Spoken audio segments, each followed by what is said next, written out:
SIR আবহে রাজ্যে তুঙ্গে রাজনৈতিক চর্চা। একে অপরকে নিশানা করছে রাজ্যের শাসক ও বিরোধী দল। এরই মাঝে দিল্লিতে মুখ্য নির্বাচন কমিশনারের সঙ্গে সাক্ষাৎ করে তৃণমূলের 10 সদস্যের প্রতিনিধি দল। মুখ্য নির্বাচন কমিশনার জ্ঞানেশ কুমার তাদের করা 5টি প্রশ্নের কোনোটিরই উপযুক্ত উত্তর দিতে পারেননি বলেই দাবি তৃণমূলের প্রতিনিধি দলের সদস্যদের। আর এবার তৃণমূলের সেই প্রতিনিধি দলের সদস্যদের নিশানা করলেন বিজেপি নেতা সুকান্ত মজুমদার। ছুড়ে দিলেন পাল্টা প্রশ্ন। সাংবাদিকদের প্রশ্নের উত্তরে সুকান্ত বলেন, এই 10 জনকে জিজ্ঞাসা করুন, আপনারা ও আপনাদের পরিবারের লোকেরা কি এসআইআর এর ফর্ম ফিল আপ করেছেন না করেননি, নাকি আপনারা নিজেরা ফর্ম ফিল আপ করে ঠিক যেমন মুখ্যমন্ত্রী ও তার পরিবারের লোকজন করেছেন ফর্ম ফিল আপ করে অন্য লোককে ভড়কাচ্ছেন যে এসআইআর এর ফর্ম ফিল আপ করবেন না। কি বলেছেন সুকান্ত মজুমদার শুনব। নিয়ে যেতে বলেছে তাদেরকে শুধু একটাই প্রশ্ন করুন, যে সমস্ত প্রতিনিধি দল গেছে কারা কারা আছে, আমার নাম জানেন, ডেরেক ওব্রায়েন গেছে আর তার সাথে অন্যান্য গেছে। প্রথমে 10 জনকে জিজ্ঞেস করুন, আপনারা এবং আপনার পরিবারের লোকেরা কি এসআইআর এর ফর্ম ফিল আপ করেছেন না করেননি, নাকি আপনারা নিজে ফর্ম ফিল আপ করে ঠিক যেরকম মুখ্যমন্ত্রী এবং তার পরিবারের লোকজন করেছে ফর্ম ফিল আপ করে অন্য লোককে ভড়কাচ্ছেন যে এসআইআর এর ফর্ম ফিল আপ করবেন না। তো আপনারা ফর্ম ফিল আপ করছেন আবার এসআইআর এর বিরোধিতা করছেন। এর আগে তো সুপ্রিম কোর্টে গেছিলেন, কপিল সিব্বলের মতো নামি দামি ভারী উকিল লাগিয়েছিলেন, তারপরে তো সুপ্রিম কোর্ট থেকে হেরে ফিরেছেন। তো আপনারা নিজেদের স্ট্যান্ডটা তো ক্লিয়ার করুন, কি করতে চাইছেন। একদারে বলছেন আমরা এই নাম কি, আমি জলে নামবো, আমার বেনি ভিজবে না, আমার যেমন বেনি তেমন রবে, এটা তো চলতে পারে না। শুনলেন তো কি বলেছেন সুকান্ত মজুমদার, কিভাবে তৃণমূলের প্রতিনিধি দলের সদস্যদের উদ্দেশ্যে ছুড়ে দিয়েছেন প্রশ্ন। উল্লেখ্য, মুখ্য নির্বাচন কমিশনারের সঙ্গে বৈঠকে সরাসরি 5 প্রশ্ন তুলে ধরেন তৃণমূলের প্রতিনিধি দলের সদস্যরা। যদিও তাদের তোলা 5 প্রশ্নের কোনোটিরই উপযুক্ত জবাব মুখ্য নির্বাচন কমিশনার দিতে পারেননি দাবি তৃণমূলের তরফে ঠিক কি প্রশ্ন করা হয়েছিল এই বিষয়ে তৃণমূল সাংসদ শতাব্দী রায় জানান যে 5টি প্রশ্ন করা হয়েছিল, সেগুলির মধ্যে প্রথম হলো, এই এসআইআর প্রক্রিয়া কি অনুপ্রবেশকারীদের রুখতে? সেটাই যদি হয় তাহলে আলাদা করে বাঙালিদের টার্গেট করা হচ্ছে কেন? দেশ জুড়ে বাঙালিদের উপর আক্রমণ করা হচ্ছে কেন? মিজোরাম, ত্রিপুরার মতো রাজ্যে কেন এসআইআর হচ্ছে না? বলা হচ্ছে অবৈধ ভোটার বাঁচতে এসআইআর। তাহলে এই অবৈধ ভোটারদের দ্বারা নির্বাচিত মোদী সরকারের বৈধতা কি? শতাব্দী আরও বলেছেন, এসআইআর এর ফলে এখনো পর্যন্ত 40 জন জানে শেষ হয়ে গেছেন। সেই দায় কি কমিশন নেবে? তাদের পরিবারের জন্য কি ব্যবস্থা নিচ্ছে কমিশন? এতদিন এসআইআর নিয়ে তৃণমূল যা যা অভিযোগ করেছে সেটার ভিত্তিতে কি কি ব্যবস্থা নেওয়া হয়েছে, কি বলেছেন শতাব্দী রায় শুনবো। फर्स्ट जो है उसमें जो ये एसआईआर का प्रोसीड्योर चल रहे हैं वो किसके लिए है? देश में जो घुसपैठिया बोल रहे हैं उनके लिए, या ये करेक्शन वोटर लिस्ट करेक्शन करने के लिए? अगर वही है तो फिर घुसपैठिया अगर है तो त्रिपुरा क्यों नहीं, मिजोरम क्यों नहीं, अरुणाचल क्यों नहीं, नागालैंड क्यों नहीं, मणिपुर क्यों नहीं, सिर्फ वेस्ट बंगाल क्यों? और वोटर नहीं है ये बोल के हर स्टेट के जहाँ जहाँ बंगालीज लोग हैं वहाँ पे टॉर्चर हो रहे हैं। बांग्लादेशी ये कौन प्रूफ करेगा, क्यों करेगा, उसका हिम्मत क्यों है जो ये बंगाली बोलने से आप बंगाली हो लेकिन बांग्लादेशी हो, ऐसा तो बोल नहीं सकते।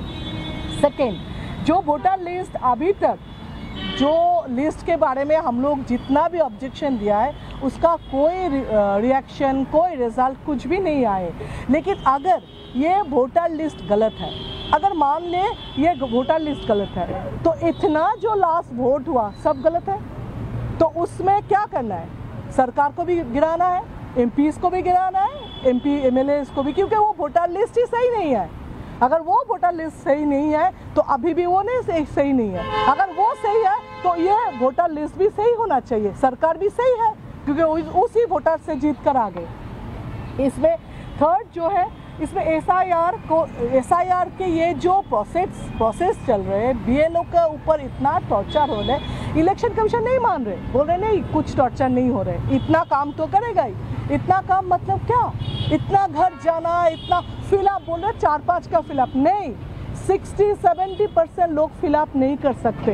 एक गलत हो जाए वो कैंसिल हो रहे, तो फिर बीएलओ को करना पड़ रहा है। इतना लिस्ट है हम लोग के पास नाम का 39 और हम लोग जब बातें कर रहे थे आप एक खरग्राम से एक रिपोर्ट आया तो 40 लोगों का मौत हो गया, जो आधा से आधा इलेक्शन कमीशन के नाम से नोट लिख कर भी दिया, उसमें भी वो लोग नहीं मान रहे।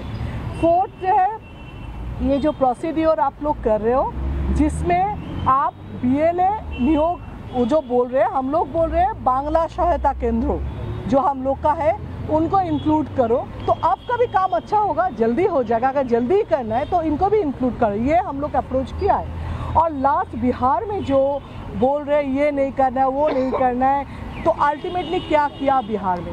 बिहार में ये भी देखा है वोटर कार्ड ले जाके भी वोट नहीं दे पाए, वो फेयर इलेक्शन हुआ कि नहीं ये भी तो पूछना है, देशवासी को जानना है। अगर बिहार को जो करके जीता है, अगर वही प्रोसीड्योर बंगाल में करने के लिए आ रहे तो ये नहीं होगा।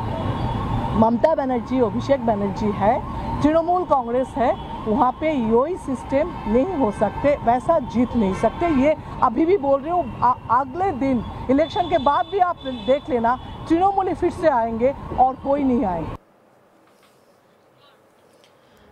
দিল্লিতে মুখ্য নির্বাচন কমিশনারের সঙ্গে সাক্ষাৎ করে তৃণমূলের 10 সদস্যের প্রতিনিধি দল। মুখ্য নির্বাচন কমিশনার জ্ঞানেশ কুমার তাদের করা 5টি প্রশ্নের কোনোটির উপযুক্ত উত্তর দিতে পারেনি বলে দাবি তৃণমূলের প্রতিনিধি দলের সদস্যদের।